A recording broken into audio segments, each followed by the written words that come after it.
हुआ का जादुई लाल लिपस्टिक और गाउन। एक गांव में रश्मि और काजल नाम की दो जुड़वा बहनें रहती थी। दिखने में तो दोनों एक जैसी थी, लेकिन रश्मि का रंग काला था और वहीं काजल दिखने में बहुत सुंदर थी। वो सारा दिन आईने के सामने बैठकर मेकअप करते रहती थी। उसे अपनी सुंदरता का बहुत घमंड था। वहीं दूसरी तरफ रश्मि सादा सरल तरीके से रहती थी। काजल अपनी बहन रश्मि को बिल्कुल भी पसंद नहीं करती थी और हमेशा उसके साथ बुरा बर्ताव और उसके काले रंग को लेकर मजाक उड़ाया करती थी। लेकिन उनके माता पिता दोनों बेटियों को एक समान प्यार करते थे। दोनों बहनें एक साथ ही एक ही स्कूल में पढ़ने जाया करती थी। काजल को रश्मि के साथ स्कूल जाना बिल्कुल भी पसंद नहीं था। तभी एक दिन रश्मि अपना लंच बॉक्स लाना भूल गई थी और वो लंच टाइम में अपनी बहन काजल के पास जाती है और काजल से बोलती है, काजल आज मैं अपना लंच बॉक्स लाना भूल गई। मुझे बहुत जोरों की भूख लगी है। आज अपना लंच मेरे साथ शेयर करो ना। नहीं, मैं तुझ जैसी काली कलूटी के साथ अपना लंच बॉक्स शेयर नहीं करूँगी। इतने में काजल की सहेली राधा बोलती है, काजल ये तुम्हारी ही बहन है ना? देखो तो जरा, एक व्हाइट है और एक ब्लैक। ये सुनकर वहाँ खड़ी सभी लड़कियाँ जोर जोर से हंसने लगती है। सभी लड़कियों को हंसता देख काजल रश्मि पर चिल्लाते हुए बोलती है, काली कलूटी बंदरिया कहीं की, मैंने तुझे कितनी बार मना किया है कि मेरे सामने मत आया कर। चली जा मेरे सामने से। अब यहाँ खड़ी होकर मेरी और बेइज्जती करवाएगी क्या? रश्मि दुखी होकर वहाँ से अपने क्लास में वापस लौट जाती है। स्कूल की छुट्टी होने पर दोनों बहन एक साथ घर लौटती हैं और घर लौटते ही काजल अपनी माँ पूनम से बोलती है, मॉम इस काली कलूटी बंदरिया को मेरे साथ स्कूल मत भेजा करो। इसकी वजह से मेरी सारी सहेलियाँ मेरा मजाक उड़ाती है। आप इस काली बंदरिया का एडमिशन कहीं दूसरे स्कूल में करवा दो। काजल बेटी ऐसा नहीं बोलती हैं। रश्मि तो तुम्हारी सगी बहन है। तुम दोनों को आपस में मिलजुल कर बड़े प्रेम से रहना चाहिए। बुरे वक्त पर तुम्हारी बहन ही काम आएगी, समझी तुम? मॉम आप मुझे मत सिखाइए। मुझे इस काली बंदरिया की कभी भी जरूरत नहीं पड़ेगी। मैं दिखने में बहुत सुंदर हूँ और सुंदर लड़कियों के जीवन में कोई परेशानी नहीं आती, समझी आप? इतना कहकर काजल गुस्से में वहाँ से चली जाती है और फिर कुछ देर बाद पूनम रश्मि के कमरे में जाती है और रश्मि से बोलती है, रश्मि बेटी तुम जल्दी से तैयार हो जाओ। आज शाम को हमें पड़ोस वाली आंटी की बेटी की सगाई पार्टी में जाना है। माँ आप लोग जाइए, मैं नहीं जाऊंगी। क्यों बेटा, क्या हुआ? तुम क्यों नहीं जा सकती हो? माँ मेरा पार्टी में जाने का बिल्कुल भी मन नहीं है। आप सब जाइए। नहीं बेटा, हम सब एक साथ चलेंगे पार्टी में। माँ काजल को मेरे साथ जाना अच्छा नहीं लगता है और मेरी वजह से उसकी बेइज्जती हो जाती है। बेटी तुम काजल की बातों को बुरा मत मानो। मेरे लिए तो तुम दोनों एक समान हो। तभी पूनम काजल को आवाज लगाती है, काजल बेटी जरा मेरे पास आना। क्या हुआ मॉम, क्यों बुला रही हो आप मुझे? बेटा शाम को हमें पार्टी में जाना है तो तुम दोनों बहनें एक साथ मार्केट जाओ और एक सुंदर सा गिफ्ट खरीद कर लेकर आओ। मॉम आप मुझे पैसे दे दो, मैं अकेली ही गिफ्ट खरीद कर ले आऊंगी। इसको मेरे साथ जाने की कोई जरूरत नहीं है। अच्छा, अगर इसको तुम्हारे साथ जाने की कोई जरूरत नहीं है तो तुम्हें भी अकेले जाने की जरूरत नहीं है और आज से तुम्हारी पॉकेट मनी भी बंद करती हूँ। अरे मॉम आप ये कैसी बातें कर रही हो? मॉम आप नाराज क्यों हो रही हो? ठीक है आप पैसे दो, हम दोनों एक साथ गिफ्ट लेने चले जाएंगे। इतना कहकर काजल मुंह बनाते हुए रश्मि के साथ बाजार जाने के लिए निकल जाती है। तभी रास्ते में काजल गुस्से में रश्मि के ऊपर चिल्लाते हुए बोलती है, मेरे साथ साथ चलने की कोई जरूरत नहीं है। अगर चलना है तो मेरे पीछे पीछे चल, समझी? अगर तू काली बंदरिया मेरे साथ चलेगी तो सब मुझ पर हंसेंगे और मुझे अपनी बेइज्जती करवाने का कोई शौक नहीं है। ठीक है तुम आगे आगे चलो, मैं तुम्हारे पीछे पीछे आती हूँ। थोड़ी दूर चलने पर उसे रास्ते में एक काली बूढ़ी अम्मा दिखाई देती है। काजल को आते देखकर वो काली बूढ़ी अम्मा काजल से बोलती है, बेटी मुझे कुछ पैसे दे दो, मैंने 2-3 दिनों से कुछ भी नहीं खाया। काजल उस काली बूढ़ी अम्मा को देखकर गुस्से से तिलमिलाते हुए बोलती है, ओए काली बुढ़िया चल हट जा मेरे रास्ते से। मुझे तुझ जैसी काली कलूटी की मदद करना बिल्कुल भी पसंद नहीं है। बेटी मुझे बहुत जोरों की भूख लगी है, अगर मैंने कुछ नहीं खाया तो मैं भूखे ही मर जाऊंगी बेटी। भगवान के लिए मुझ पर रहम करो। मरती है तो मर जा, मर जाएगी तो इस धरती से बोझ तो खत्म हो जाएगा। मैं तुम्हें कुछ भी खाने को नहीं देने वाली। और हाँ, मुझसे दूर रहा करो, मेरे पास आना भी मत। मुझे काले और बदसूरत लोगों से नफरत है। चल अब हट रास्ते से, मुझे जाने दे। ये कहते हुए काजल वहाँ से चली जाती है। तभी पीछे से रश्मि ये सब देख रही थी और उसे उस बूढ़ी अम्मा पर तरस आ गया। वो बूढ़ी अम्मा के पास जाती है और उसे कुछ पैसे देते हुए बोलती है, अम्मा ये लो कुछ पैसे और इससे आप कुछ खरीद कर खा लेना। बेटी तुम तो बहुत अच्छी हो, तुमने मुझ जैसी गरीब और लाचार बुढ़िया की मदद की, पर उस लड़की ने मेरे साथ बहुत बदतमीजी से बात की। अम्मा वो मेरी बहन है, अम्मा वो मेरी ही बहन है। मैं अपनी बहन की तरफ से आपसे माफी मांगती हूँ, लेकिन वो बहुत अच्छी लड़की है। नहीं बेटा, ये तुम्हारी भूल है। वो एक मतलबी लड़की है, उसे अपनी सुंदरता पर बहुत घमंड है और वो केवल सुंदर लोगों को ही पसंद करती है। इतना कहकर वो काली बूढ़ी अम्मा एक सुंदर सी परी में बदल जाती है। परी को देखकर रश्मि हैरान हो जाती है। तभी परी रश्मि से बोलती है, घबराओ नहीं रश्मि, मैं एक परी हूँ और मैं अपना भेष बदलकर लोगों की परीक्षा लेती हूँ। आज तक मैंने जितने लोगों की परीक्षा ली सभी लोग मतलबी और स्वार्थी निकले, लेकिन तुम पहली ऐसी लड़की हो जो नेक और सच्चे दिल की हो, इसलिए मैं तुम्हारी मदद करना चाहती हूँ। ये लो सोने के सिक्के। नहीं परी जी, मुझे कुछ नहीं चाहिए। रश्मि तुम सच में बहुत अच्छी हो, चलो तुम्हें मैं अपनी जादुई कुआं के पास लेकर चलती हूँ। इतना कहकर परी अपने जादू से रश्मि को जादुई कुआं के पास लेकर जाती है। उसके बाद उस कुएं में से एक जादुई लाल लिपस्टिक और एक चमचमाती हुई जादुई गाउन बाहर निकाल कर लाती है और वो परी रश्मि को जादुई लिपस्टिक और जादुई गाउन देते हुए बोलती है, रश्मि ये लो, ये लिपस्टिक और गाउन जादुई है। जैसे ही तुम इस गाउन को पहनोगी तो तुम बहुत सुंदर हो जाओगी और ये जादुई लिपस्टिक तुम्हारी हर इच्छा को पूरी करेगी। अब तुम खुशी खुशी ये जादुई गाउन और लिपस्टिक को लेकर घर लौट जाओ। रश्मि परी का धन्यवाद कर जैसे ही वो जादुई गाउन को पहनती है वैसे ही वो बहुत सुंदर दिखने लगती है। अपने आप को इतना सुंदर देख रश्मि खुशी से झूम उठती है। फिर रश्मि अपने घर की ओर जाने लगती है। चलते चलते वो बहुत थक जाती है और एक पेड़ के नीचे बैठ जाती है। चलते चलते पैरों में काफी दर्द हो रहा है। काश मेरे पास एक गाड़ी होती तो मैं उसमें बैठकर आराम से घर जाती। अब पता नहीं मैं पैदल कैसे चल पाऊंगी। घर पर माँ भी परेशान हो रही होगी। तभी रश्मि को परी की दी हुई जादुई लिपस्टिक की बात याद आती है और वो उस जादुई लिपस्टिक को अपने होठों पर लगाती है। तभी वहाँ पर अचानक से एक बड़ी गाड़ी प्रकट हो जाती है। यह देख रश्मि खुशी के मारे झूम उठती है और वो उस गाड़ी में बैठकर अपने घर जाती है। रश्मि को इतनी बड़ी गाड़ी में आते देखकर काजल और रश्मि की माँ पूनम दोनों हैरान हो जाती है और फिर जैसे ही रश्मि गाड़ी से निकलती है तो उसकी माँ रश्मि से बोलती है, रश्मि बेटी ये सब क्या है? तुम तो बहुत सुंदर लग रही हो और ये गाड़ी किसकी है? फिर रश्मि मुस्कुराते हुए कुआं का जादुई लिपस्टिक और गाउन के बारे में सारी बातें बताती है, जिसे सुनकर पूनम मन ही मन बहुत खुश होती है। लेकिन काजल रश्मि को देखकर और भी बुरी तरह से जलने लगती है। तभी उसकी माँ काजल से बोलती है, देख काजल, तुम्हारी बहन कितनी सुंदर हो गई है। अब तो तुम्हें अपनी बहन से कोई शिकायत नहीं है ना? हाँ हाँ ठीक है, विश्व सुंदरी लग रही हो तुम। इतना कहकर काजल मुंह बनाते हुए अपने कमरे में चली जाती है और वो अपने मन में सोचती है, ये जादुई लिपस्टिक मेरे पास होनी चाहिए। ये काली कलोटी रश्मि मेरे से ज्यादा सुंदर नहीं हो सकती। जादुई लिपस्टिक को अपने होठों पर लगाकर मैं दुनिया की सबसे सुंदर और अमीर लड़की बन जाऊंगी। फिर मुझे इन लोगों के साथ रहने की भी कोई जरूरत नहीं है। जादुई लिपस्टिक की मदद से मैं एक बहुत बड़े महल में राज करूंगी। ये सोचकर काजल चुपके से रश्मि के कमरे से जादुई लिपस्टिक को चुराकर अपने कमरे में ले आती है।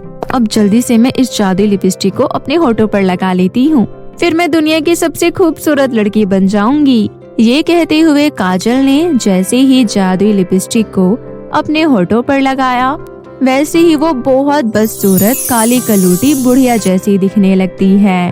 अपने आप को आईने में देखकर काजल चिल्ला उठती है। काजल के चिल्लाने की आवाज सुनकर रश्मि और उसकी माँ पूनम दौड़ी दौड़ी उसके कमरे में आती है और काजल को देखकर उसे पहचान ही नहीं पाती है। तभी रश्मि बोलती है, अरे ये काजल के कमरे में ये बूढ़ी औरत कौन है? अरे कौन हो तुम? बिना पूछे घर के अंदर कैसे घुस आई? अरे माँ, मैं कोई और नहीं, मैं आपकी बेटी काजल हूँ। काजल? क्या तुम काजल हो? लेकिन तुम्हारी हालत ऐसे कैसे हो गई बेटी? माँ, मैं रश्मि से ज्यादा सुंदर होना चाहती थी, इसलिए मैंने रश्मि की जादुई लिपस्टिक चुराकर अपने होठों पर जैसे ही लगाई, मैं बदसूरत और बुढ़िया जैसी दिखने लगी। मुझे अपनी गलती का एहसास हो गया है। प्लीज रश्मि, मुझे माफ कर दो। मैं आगे से कभी भी तुम्हारे साथ बुरा बर्ताव नहीं करूँगी। अब मुझे समझ में आ गया है कि इंसान के चेहरे की सुंदरता मायने नहीं रखती, बल्कि इंसान का दिल साफ होना चाहिए। रश्मि काजल को अपनी गलती का एहसास होता देखकर रश्मि ने उस जादुई लिपस्टिक से काजल को पहले जैसा ठीक होने को कहती है। फिर कुछ ही मिनटों में जादुई लिपस्टिक की मदद से काजल पहले जैसी हो जाती है। अब काजल का व्यवहार बिल्कुल ही बदल जाता है और अब वो अपनी बहन रश्मि और माँ पूनम के साथ बड़े ही हंसी खुशी से रहने लगती है।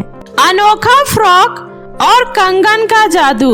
अनुराधा की शादी को पूरे 5 साल हो गए, लेकिन उसे अभी तक संतान का सुख नहीं मिला। अनुराधा जब गली में बच्चों की किलकारियाँ सुनती तो अपना कलेजा पसीज कर रह जाती। हे दुर्गा मैया, आखिर तूने मेरे साथ ऐसा क्यों किया? तूने मुझे कभी किसी चीज की कोई कमी नहीं दी। धन दौलत सब कुछ दिया, माँ की ममता भी दी, फिर अभी तक मेरी गोद सोनी क्यों है? माँ, मेरी झोली में भी संतान डाल दो। अनुराधा हमेशा दुर्गा मैया से एक चीज मांगा करती थी और आखिरकार भगवान ने अनुराधा की सुन ली। बहुत ही जल्द अनुराधा ने एक प्यारी सी बेटी को जन्म दिया। उसने उसका नाम तन्वी रखा। तन्वी के आने से तो अनुराधा जैसे फिर से जी उठी। उसने बड़े ही प्यार से उसका पालन पोषण किया। ऐसे ही समय बीतता रहा। तन्वी अब 9 साल की हो गई थी। फिर एक दिन, माँ, मुझे पिकनिक पे जाना है। ठीक है बेटा, तेरे पापा को आने दे, फिर हम सब साथ में घूमने चलते हैं। अगले दिन पूरा परिवार पिकनिक मनाने के लिए शहर से थोड़ा दूर गए हुए थे। सभी बहुत ही ज्यादा खुश थे। तन्वी भी बहुत खुश थी। आज देखते देखते हमारी तन्वी कितनी बड़ी हो गई जी, पता ही नहीं चला। किसी की नजर ना लगे हमारी बच्ची को। नजर कैसे लग सकती है भला? आखिर तन्वी हमारी बेटी है। हम अपनी बच्ची को दुनिया की सारी खुशियाँ ला कर देंगे। अनुराधा और उसका पति दोनों एक दूसरे से तन्वी के बारे में ही बातें कर रहे थे। तन्वी भी वहीं पास ही खेल रही थी। तभी वहाँ एक प्यारा सा खरगोश आया। तन्वी उस खरगोश का पीछा करते हुए दूर जंगल में चली गई। मम्मी, पापा, कहाँ हो आप दोनों? मुझे बहुत डर लग रहा है। तन्वी बहुत रो रही थी। तभी फुलवा नाम की एक भिखारी की नजर तन्वी पर जाती है। लगता है ये बच्ची खो गई है, फिर तो ये मेरे बहुत काम आ सकती है। बेटा, आप अपनी मम्मी पापा को ढूंढ रही हो? हाँ आंटी, मुझे मेरे मम्मी पापा के पास जाना है। चलो, मैं आपको आपके मम्मी पापा के पास छोड़ देती हूँ, मेरे साथ चलो। इस तरह बड़ी ही चालाकी से फुलवा तन्वी को अपने साथ अपनी झोपड़पट्टी में लेकर चली जाती है। तन्वी के पापा, तन्वी कहीं दिखाई नहीं दे रही है। अभी तो यहीं खेल रही थी। तन्वी बेटा, कहाँ हो बेटा? अभी तो यहीं पर थी। तन्वी, तन्वी बेटा, कहाँ पर हो? कहाँ पर हो आप? वे दोनों तन्वी को बहुत ढूंढते हैं, लेकिन उन्हें तन्वी कहीं नहीं मिलती। अंत में वे लोग थाने में रिपोर्ट लिखवा देते हैं, पर तन्वी का कहीं कोई पता नहीं चलता है। अनुराधा का तो रो रो कर बहुत ही बुरा हाल हो रहा था। मुझे कहीं से भी मेरी बेटी लाकर दो, मैं अपनी बच्ची के बिना नहीं जी सकती। पता नहीं मेरी बच्ची किस हाल में होगी, कहाँ होगी। भगवान के लिए कहीं से भी मेरी बच्ची ढूंढ कर ला दो। हिम्मत रखो अनुराधा, हमारी बेटी जल्दी ही मिल जाएगी। भगवान हमारे साथ इतना बड़ा अन्याय नहीं कर सकते। इधर दूसरी तरफ तन्वी अपने मम्मी पापा को ना पाकर बहुत रोती है। आंटी, इतनी देर हो गई और मेरे मम्मी पापा अभी तक नहीं आए। आपने तो कहा था कि वो अभी आ रहे हैं। मुझे मेरे मम्मी पापा के पास जाना है। मुझे उनकी बहुत याद आ रही है। आंटी, मम्मी, पापा, आप लोग कहाँ हो? ये कहते हुए तन्वी फूट फूट कर रोने लगती है। तन्वी को रोता देख फुलवा गुस्से से लाल हो गई और गुस्से से बोली, जब से आई है चिल्ला चिल्ला कर मेरा सर खा रखी है। सुन लड़की, बहुत हुआ तेरा रोना धोना। अब अपना ये रोना धोना बंद कर, वरना मार मार कर तेरा मुंह लाल कर दूंगी, समझी? और एक बात कान खोल कर सुन ले, तू अब से हमारे साथ यहीं रहेगी और कल से हमारे लिए भीख मांगने जाया करेगी और घर का सारा काम भी तू ही करेगी, समझी? मैं तुम्हें ऐसे ही उठाकर यहाँ नहीं लेकर आई हूँ।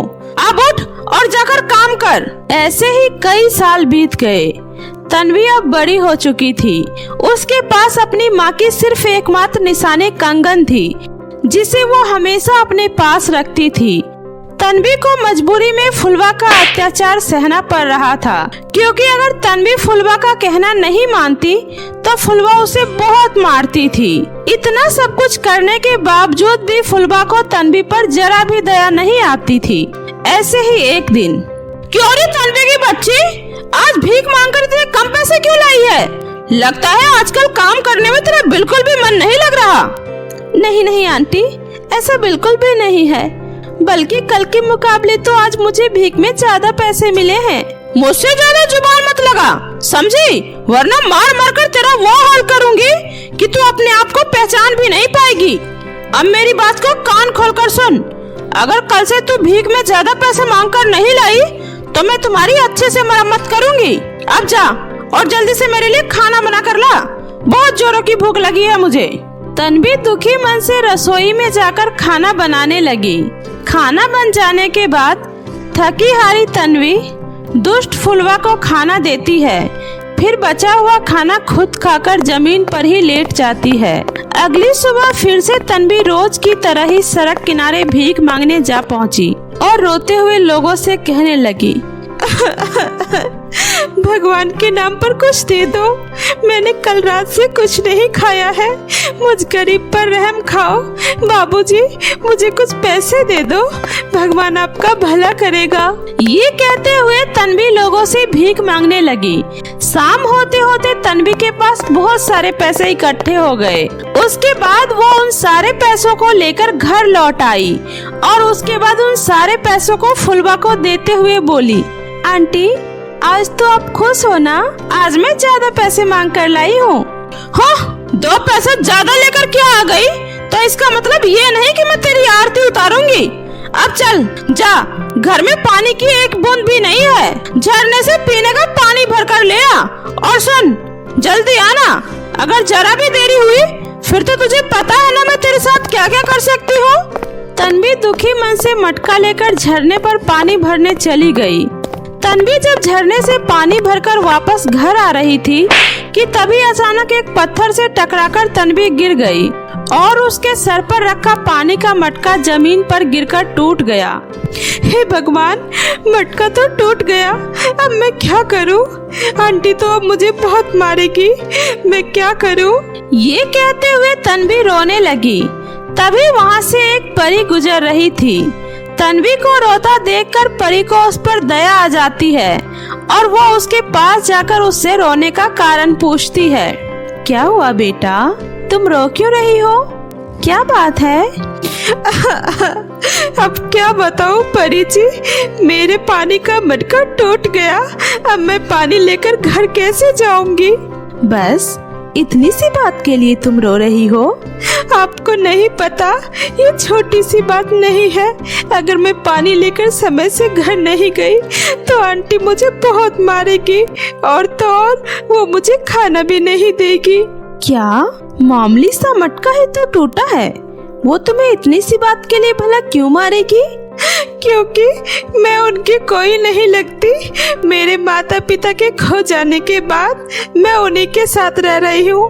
पता नहीं मेरे मम्मी पापा कहाँ होंगे, और मैं अपने मम्मी पापा से फिर कभी मिल पाऊंगी भी या नहीं। ये कहते हुए तन्वी उस परी को अपनी सारी बातें बताती है। तन्वी की दुख भरी कहानी सुनकर परी को भी बहुत ही दुख होता है। तन्वी, तुम चिंता मत करो, तुम बहुत ही जल्दी अपने माता पिता से मिल पाओगी।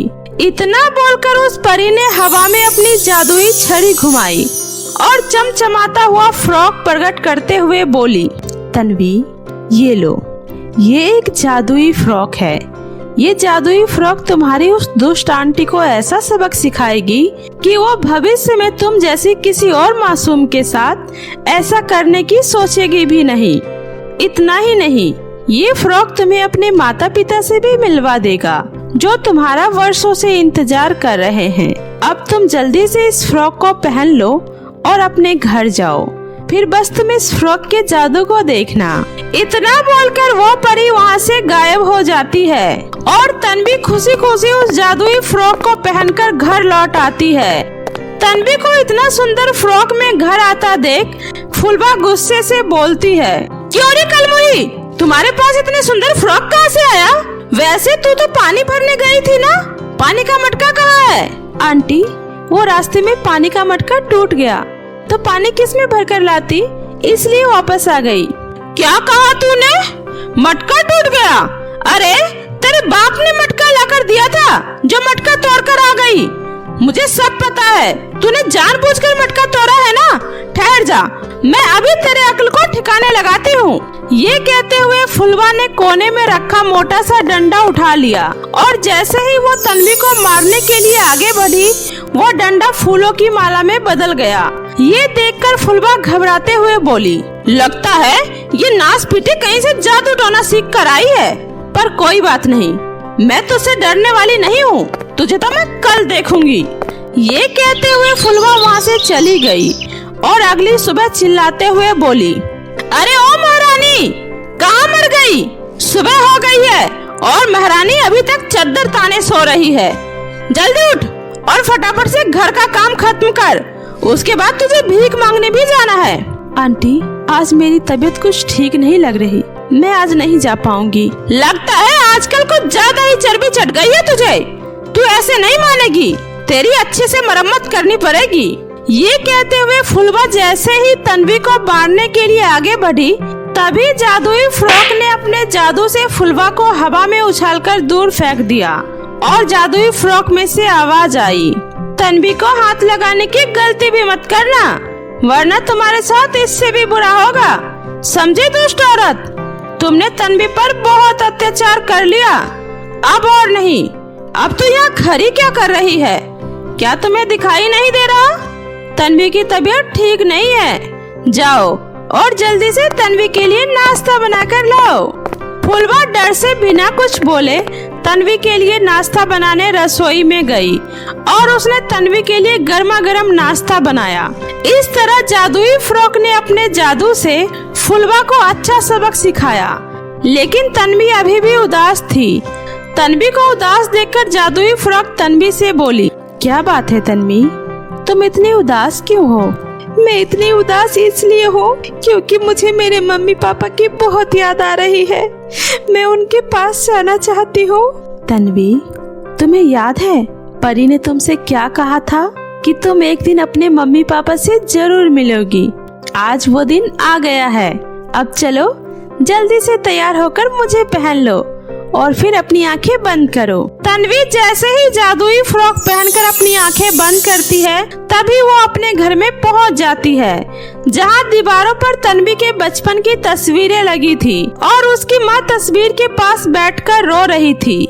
बेटी, कहाँ हो तुम बेटी? क्या तुम्हें अपनी माँ की याद नहीं आती? वापस आ जाओ बेटी, मैं तुम्हारे बिना जी नहीं सकती। माँ, मैं आ गई हूँ माँ। तन्वी, मेरी बेटी कहाँ चली गई थी बेटी अपनी माँ को छोड़कर? अपनी माँ को छोड़कर भला कोई जाता है क्या?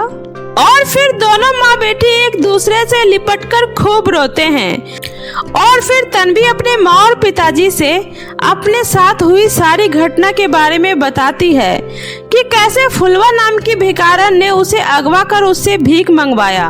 यह सुनकर तन्वी के माँ पिताजी को बहुत ही गुस्सा आता है कि उस औरत ने कैसे उनकी फूल सी बच्ची के साथ इतना अत्याचार किया। और फिर तन्वी के माँ पिताजी पुलिस को लेकर फुलवा के घर पहुँच जाते हैं। इंस्पेक्टर साहब, गिरफ्तार कर लीजिए इसे, इसी ने मेरी बेटी को अगवा किया और तो और मेरी मासूम सी बच्ची पर इतने अत्याचार किए। आप इसे कड़ी से कड़ी सजा दिलवाइएगा ताकि आगे से कोई भी औरत किसी भी बच्चे के साथ बुरा न कर पाए। इस तरह फुलवा को उम्र कैद की सजा हो जाती है और तन्वी अपने माँ पिताजी के साथ खुशी खुशी रहने लगती है। तो मेरे प्यारे दोस्तों, कैसी लगी आपको मेरी ये कहानी? मुझे कमेंट करके जरूर बताएं। कहानी अच्छी लगी हो तो इसे अपने दोस्तों के साथ भी शेयर करें। और हाँ दोस्तों, अगर आपने अब तक मेरे चैनल जादुई टीवी को सब्सक्राइब नहीं किया है तो जल्दी से नीचे लाल बटन दबाकर अभी सब्सक्राइब कर ले। तो मिलते हो ऐसे ही फिर किसी नई मजेदार जादुई कहानी के साथ। तब तक अपना ध्यान रखें। बाय बाय दोस्तों।